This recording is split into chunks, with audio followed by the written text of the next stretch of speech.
Udah banyak review-review di luar sana bahkan sebelum filmnya rilis yang bilang ini film bagus. Bahkan sekelas Tom Cruise bilang ini film keren. Dan gue cukup setuju mengatakan film ini bener-bener keren. Apalagi kalau kalian pernah nonton serial The Flash Grant Gustin. Kalau dibilang film terbaik DC sejauh ini, gue cukup bingung untuk setuju atau enggaknya. Karena The Suicide Squad garapan James Gunn juga keren dari segi cerita dan aspek lainnya. The Flash ini memiliki cerita adaptasi dari komik dan animasinya yang berjudul Flashpoint Paradox. Namun ada beberapa yang hal berbeda, seperti kita nggak akan melihat konflik Aquaman dengan Wonder Woman, bapaknya Bruce Wayne jadi Batman itu nggak ada di film ini. Jadi ya nggak 100% sama, namun keduanya memiliki bencana yang mengakhiri dunia. Gue suka mereka menampilkan ceritanya meskipun berbeda, tapi masih bisa diterima. Apalagi di babak awal adegan larinya itu satisfying banget buat gua. Kalau dulunya terbiasa lihat Flash lari dengan CGI rada jelek di serialnya, di sini agak lebih bagus. Kecuali bagian akhir ya, sama kostumnya si Flash itu masih rada kasar. Gua nggak paham juga kenapa CGI di film ini kelihatan kayak game gitu. Apalagi di film DC sebelumnya, ambil contoh Justice League Zack Snyder yang CGI-nya terbilang lebih bagus dari The Flash atau Black Adam.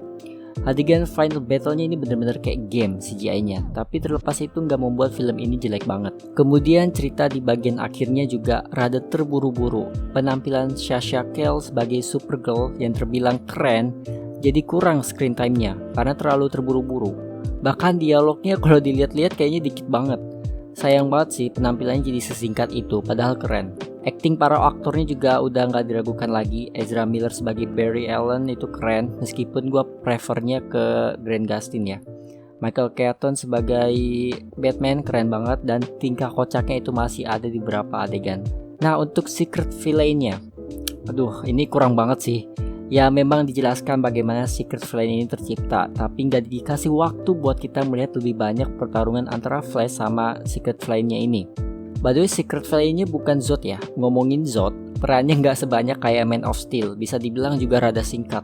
Itu beberapa dari kekurangan film ini. Kelebihannya selain cerita, drama, dan action yang udah oke, drama yang disajikan antara Barry dan orang tuanya tuh dapat banget emosionalnya. Karakter development Barry juga oke di akhir film. Tidak ada hal yang dipaksakan.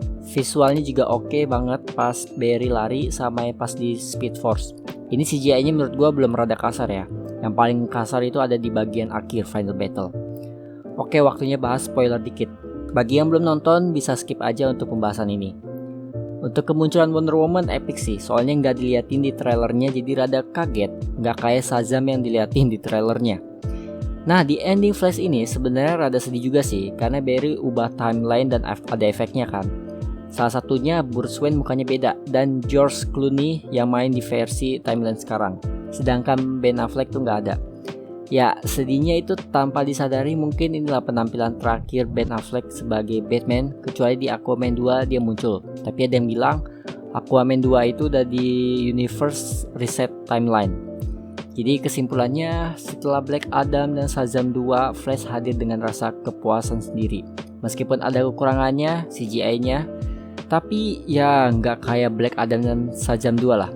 Kalau menonton 2 kali di bioskop sangat worth it. Dan gue anjurkan kalian yang menonton di bioskop aja, jangan di rumah. So terima kasih bagi yang sudah menonton, like, comment, dan subscribe. Gue Rakis, signing out.